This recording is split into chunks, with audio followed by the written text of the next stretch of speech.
What's up, good web soul? Thanks a lot for clicking this video and welcome to our channel. It's because of the love and goodness of God that we are gathered here today to spread love, peace, honesty, and forgiveness to the whole world. My friend, we shall be doing that as we react together to some good vibes compilation of videos, all with the intentions of spreading that message. But my friend, you see here, we really acknowledge the Creator, one that has gathered us here today, God Almighty. And for that reason alone, my friend, we know that it is good to always give thanks and be grateful for life. So, my friend, before we even do so, it will be great also to hear something from the book of wisdom. And let's read from the Good Vibes book today.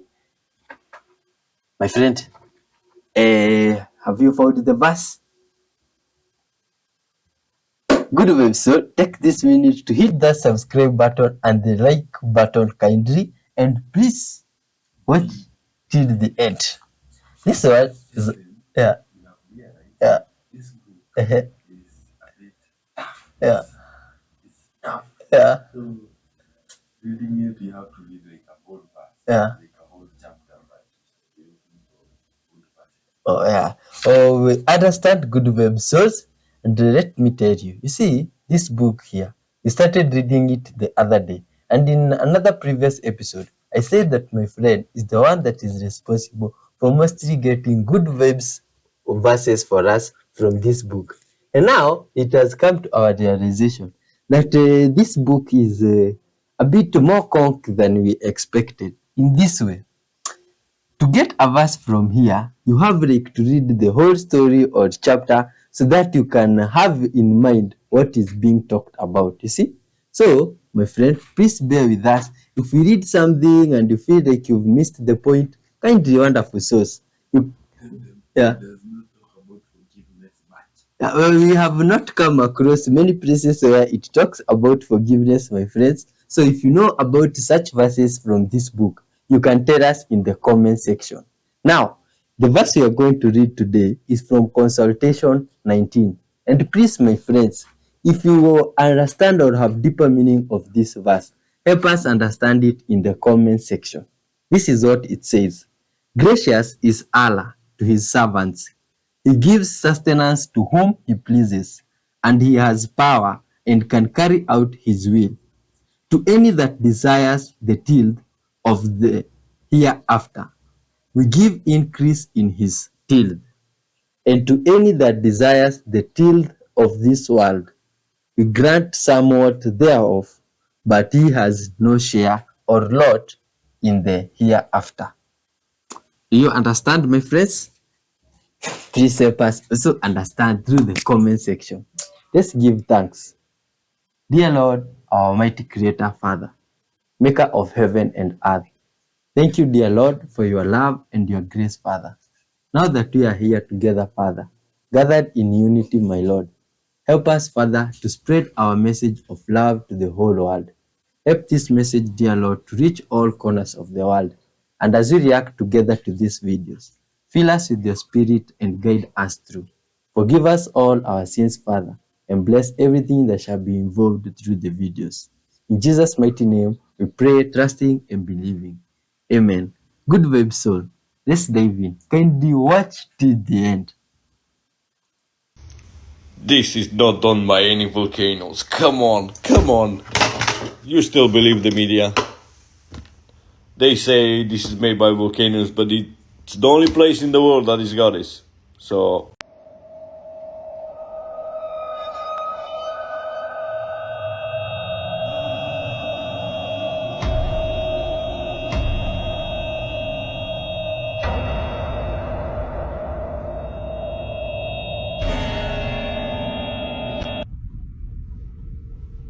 Dude.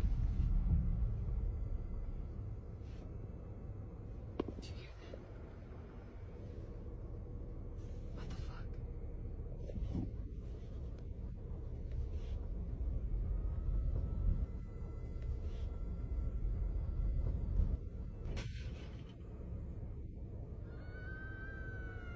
Oh my god, no. Fuck that.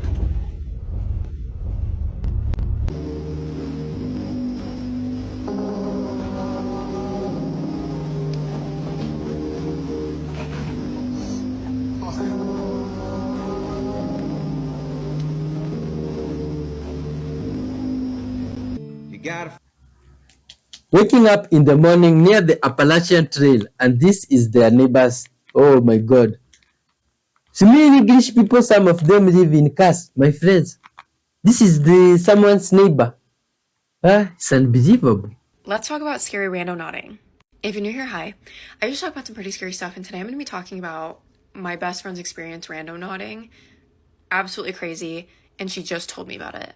If you don't know what rando nodding is, it is this app that you put on your phone called Rando Knot, and you set an intention to take you somewhere within a certain distance. You can set the distance and the radius and stuff, and it'll take you somewhere to fill your intention. Many of you might be familiar when those teenagers found those two bodies in the suitcase and they posted it on social media. That's what they were using. Anyways, let's get into it. So my best friend was out rando nodding when the sun was still barely up and set the intention to, I think creepy, something like that. They start driving and they soon realize that they are driving on a gravel road in the middle of nowhere.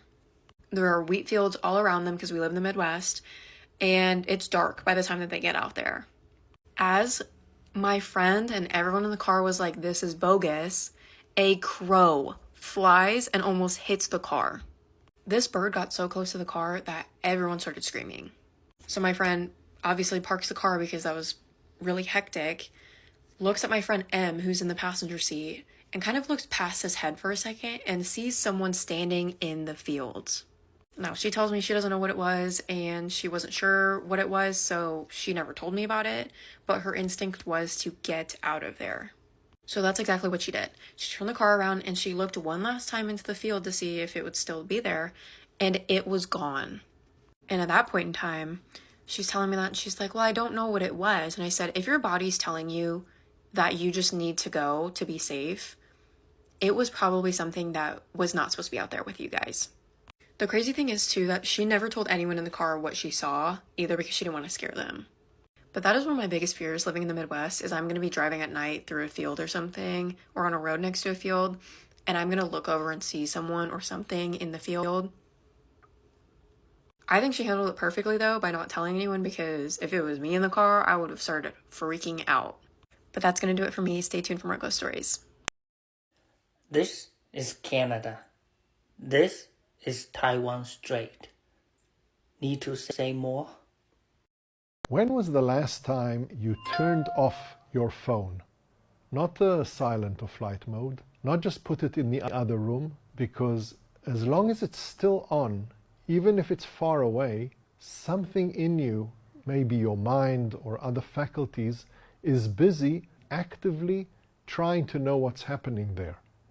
And when you turn it off, you'll have a kind of feeling of freedom, a kind of sense of detachment from being in a state of what's next, and maybe a bit of a feeling of getting yourself back. Here's why you should always buy white bath towels. While they may not be the most fun option, they are the more practical choice for cleaning because you can bleach them with every wash to keep them super fresh. Plus, white towels show dirt and stains more obviously, which offers a really easy visual cue for when they need to be cleaned. Although you should be cleaning your towels on a regular basis anyways. But if you want to wash your towels less often, we recommend waffle towels because the texture tends to dry more quickly, which reduces the buildup of bacteria and odors. On a Thursday night, somewhere in Florida, two friends decide to record themselves at a slumber party when something pretty creepy is captured. Both friends hadn't noticed anything peculiar in the video until one of their moms had seen the footage. This is my daughter and her friend. Please watch closely between them. No one else was up in my home. Heather, the mother in question, is baffled by this footage, given that it took place inside her home, where other strange things have happened before. Occasionally, she would catch her dog looking at something that doesn't appear to be there, and other times, she would see her cat staring at a space that's completely empty. Now, although she thinks there might be an explanation for both common occurrences, she can't say the same for the following incident. This footage is unlike anything she's ever seen. It's late at night when this is captured. This is my daughter and her friend. Please watch closely between them. No one else was up in my home. Look between them right now.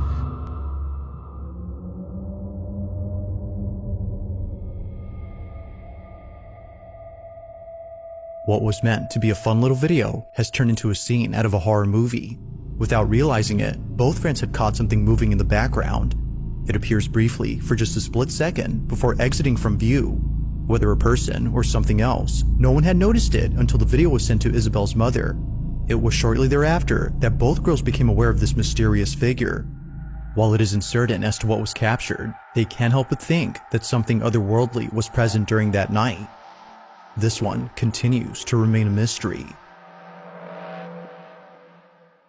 How to say no without saying no. Here are some phrases to help you politely refuse requests and invitations.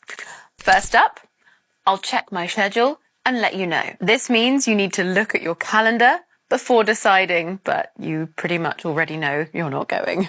2, let me get back to you on that. You're saying you need some time to think about it before giving an answer, but in reality, your mind is made up. 3, I'd love to, but I'm stretched a bit thin at the moment. You're saying you're too busy right now, but you like the idea. 4, I'll double check and let you know as soon as I can. You need to confirm a few things first, and you'll give an answer, probably no, as soon as you know. 5, it sounds lovely, but I'll have to see closer to the date. You think the plan sounds nice, but you're not sure if you can do it. You'll decide later. Number 6, I'll have to check with my husband, my friend, first, but thanks for thinking of me. This delays the decision-making process, giving you more time to decide and making it seem like it's someone else's decision. Do you have any other good phrases? Let me know in the comments. The older I get, the more I realize that highly intelligent people are not the ones that are going to be the most successful in a hyper-individualist capitalist society, because a capitalist society does not value intelligence or uniqueness, it values conformity. How do car headlights impact night vision performance? Here we have a quick example of really good autogating by Photonis 4G tubes. There's no sharp drop in image quality or resolution, and you can still make out number plates and all the other details of the car, like the make and model. This is really good in urban environments where you have cars passing by and also street lights and automatic lights. A lot of nature is like this. Like, did you know that crows and ravens are rainbow colored? It's just all outside humans' visible spectrum of light. But most animals see them as these ridiculous explosions of color that we don't even have words for. That's why they look oily to us sometimes. It's their magnificent colors just kissing the spectrums of light that we can see. Somehow this makes sense to me for their personalities. Of course, crows are wearing explosive rainbow-colored suits that human eyes just perceive as black. What a delightful joke that feels so very crowish. An illuminating double-edged trivia. The reason we call huge trees who stick up above the canopy wolf trees is because early European colonizers thought that wolves were unhealthy predators who should be put down on sight. And they thought that those massive trees sticking up above the canopy were outcompeting, shading out, and stealing all the resources from younger, smaller trees. So they identified those trees as predators who should be cut down for the health of the forest, like the wolves. So again, the capitalist colonial mindset is the exact opposite of the truth. Most people can squat down, but the second your heels touch the ground, oh, it's up to genetics. Well, that's not true. It's a completely learnable skill unless you're disabled. There are two main factors here, and number one is ankles. If your knee cannot cross your toes when you're in a squat, then you need more ankle mobility. But knees over toes is bad. That myth is from a study done in the 70s, back when they thought jazzercise is better than lifting weights, and they thought it was okay to do prison experiments. Ugh. Anyway, find an elevated surface and simulate the squat, but with one leg. Push your knee over your toe as far as you can and hold for 30 seconds. Then rest. Then hold it for 30 more seconds and do that on both sides. Number 2, your hips. If you can get your knees to cross your toes like this, but you can't get your stomach to touch your thighs, and when you squat down, it makes you fall backwards, your hips need more range. So what you're gonna do is grab your knee, pull it as close to your armpit as possible, hold that for 30 seconds, on both sides. Then you can finally put it all together by practicing the actual deep squat while holding something and pulling yourself into it. Let's do a recap. Number 1, stretch your ankles. Number 2, stretch your hips. And then of course, number 3, put it all together and practice your actual deep squat. And when you get good, maybe you'll be able to get your elbows to the ground. Stay flexy. Many people want to know why drug dealers are making their drugs so potent they're killing off the customers.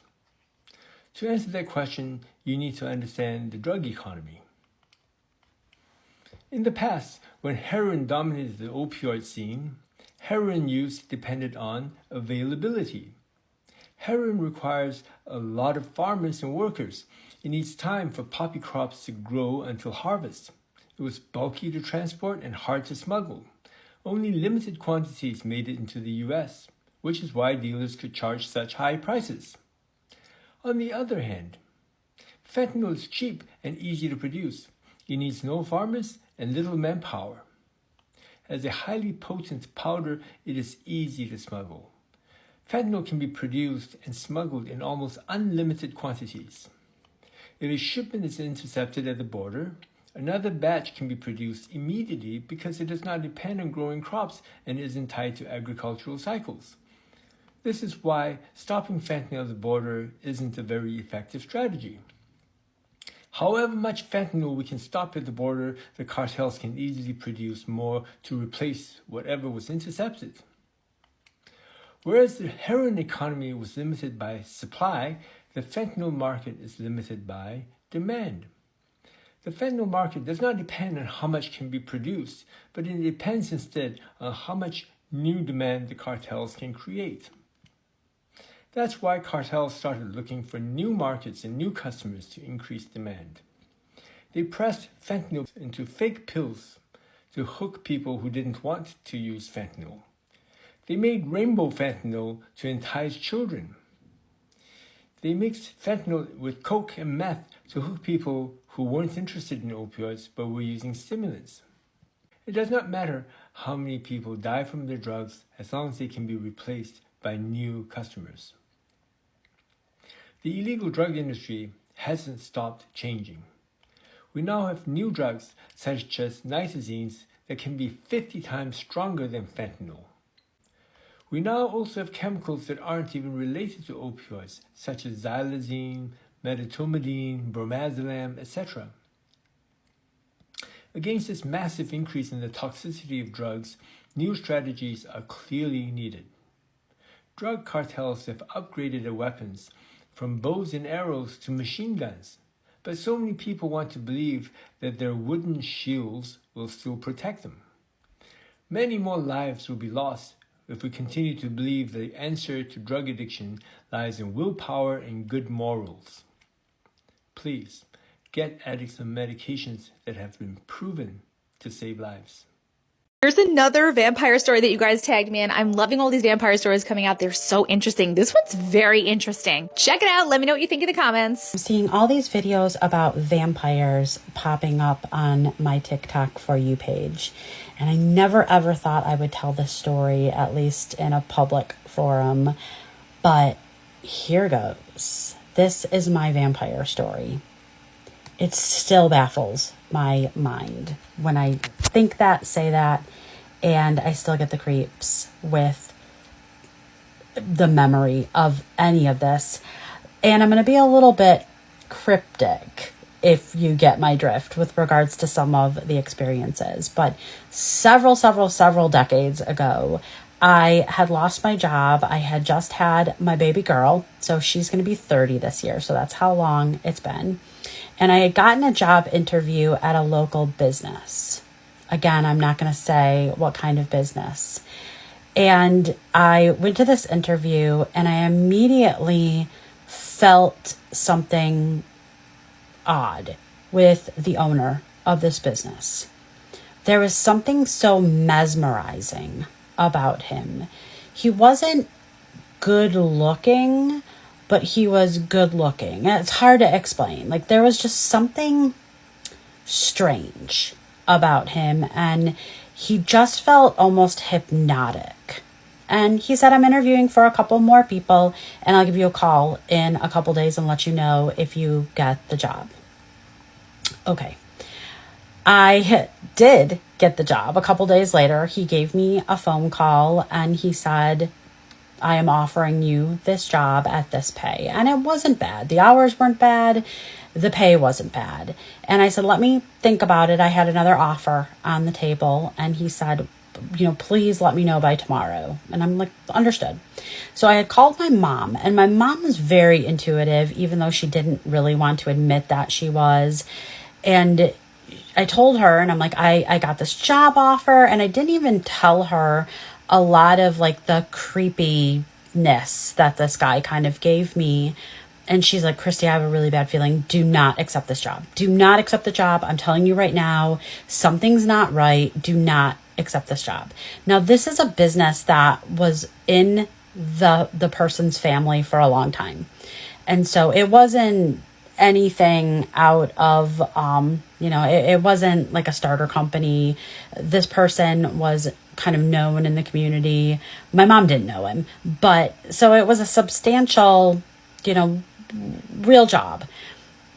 And I'm like, Mom, I don't understand. I need a job. She's like, you're going to get a job offer from that other place that you interviewed for. Just stick it out. Tell this guy no and accept the other job once it comes. And I'm like, this job was actually, it was pretty good. But I took my mom's advice and I called the gentleman the next day and I said, I'm so sorry. I am really honored, but I'm declining the job offer. And thank you very much for your time. And he's like, I will double your pay. Excuse me, sir? I will double your pay. Now, it already was good pay, but double the pay was a lot of pay.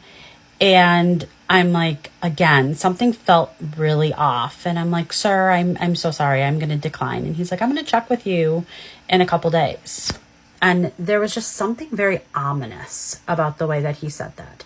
And that night, I ended up having a dream with him in it. And it was very vampire-ish, is the only way that I can describe it. And the business that he was in also spoke volumes for that. So a couple days later, he called me.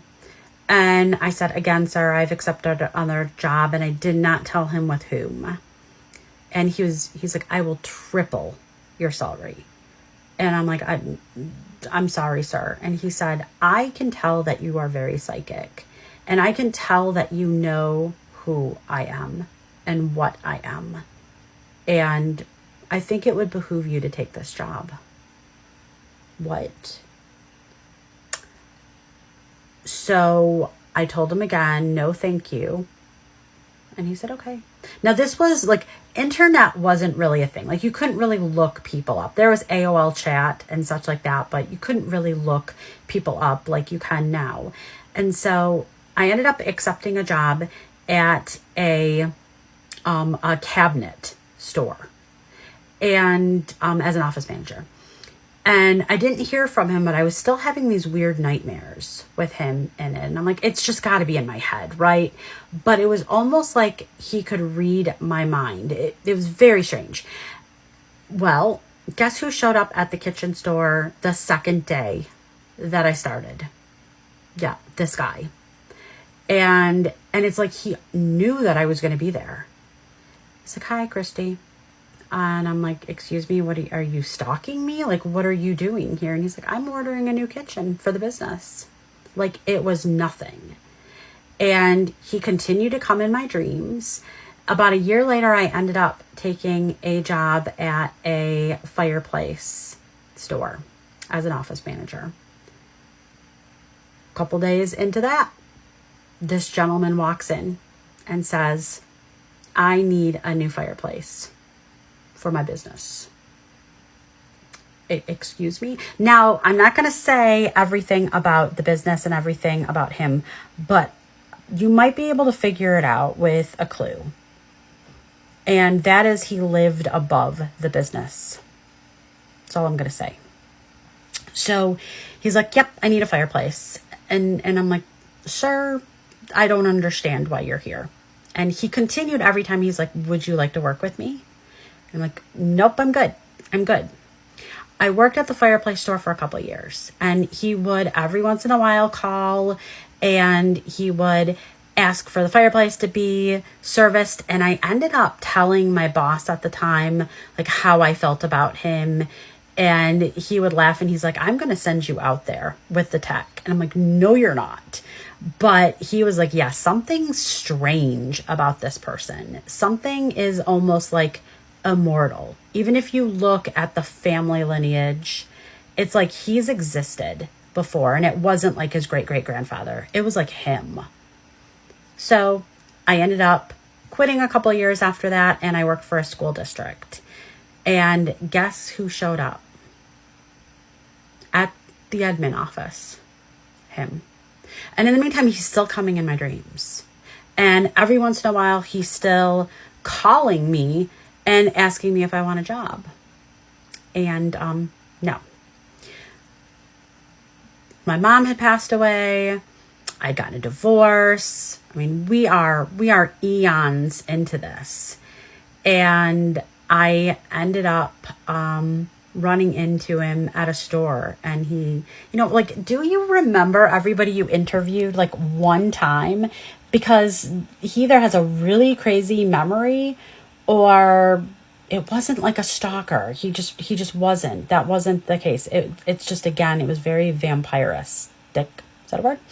And so I ran into him, and he's like, hi, Christy. And again, he's like, how are you doing? And it was just very kind of Norman Bates creepy. I ended up in the job that I'm in now. I'm a professional psychic medium. I ended up having to go to a competitor of his to work on a case. And we ended up talking about this gentleman and his business. And I didn't say anything, but the owner of this establishment went, just Christy, make sure you stay away from, because he's a vampire. And I didn't laugh, and she didn't laugh.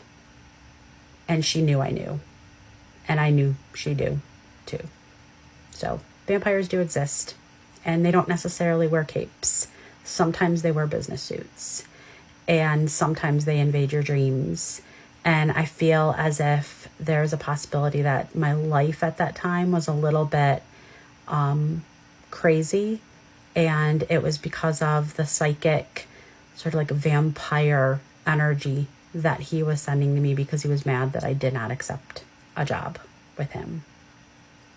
I would love to tell you more, but I don't want to open up that can of bats. Check out this freaky chemical reaction. Isn't that crazy? What you're looking at is a liquid metal in a solution of copper ions. The liquid is called Gallinstan. It's an alloy of 3 metals: gallium, indium, and tin. Gallinstan looks and behaves a lot like mercury, except it's much lower in toxicity, so it's safe to hold in your hand. The surface tension of Gallinstan is quite high, so it usually forms spherical droplets. If Gallinstan comes in contact with a solution of copper ions, chemical reactions happen and form substances on the surface. This lowers the surface tension and allows the Gallinstan to spread out more. Protrusions form because the chemical reactions don't happen uniformly over the entire surface of the liquid. The protrusions shrink when these surface substances get engulfed by the liquid. If you'd like to learn more about this crazy chemical reaction in more detail, check out the video linked in the video description. Ever wonder why America destroyed most of their covered bridges? Here's why. Covered bridges were designed to protect the wooden structure from the elements. This covering made them last longer. As technology advanced, materials like steel and concrete became more common. These materials were stronger and didn't need a cover to stay durable. Building and maintaining covered bridges was expensive, so in the early 20th century, America started phasing them out. Also, covered bridges could not keep up with the weight of modern traffic. The few that are left exist as historic landmarks. I'm going to show you a zoomed in picture of beautiful long hair, and then you're going to tell me if it's a horse's mane or a gorgeous girl? Okay, Mary, it's your turn. Okay. Here's your stunning hair. Okay, well, I feel like I'm seeing some layering. There's a bit of hair there that's a little shorter than the rest. It feels like there's some purposeful layers that are put in there that doesn't happen naturally. I think this is a gorgeous girl. Okay, let's see if you're right. Yeah. It was a gorgeous girl. Okay, Skylar, here's your hair. What if it's both? What if it's a girl on a horse and she's laying down with her hair? I'm going to say it's a gorgeous, gorgeous girl. All right. That's what I It was a horse! Anyone can buzz in on this last one. Here's your zoomed-in image. Wait. It's exactly what I was saying. It is a gorgeous girl with a gorgeous horse. Let's see if you're right.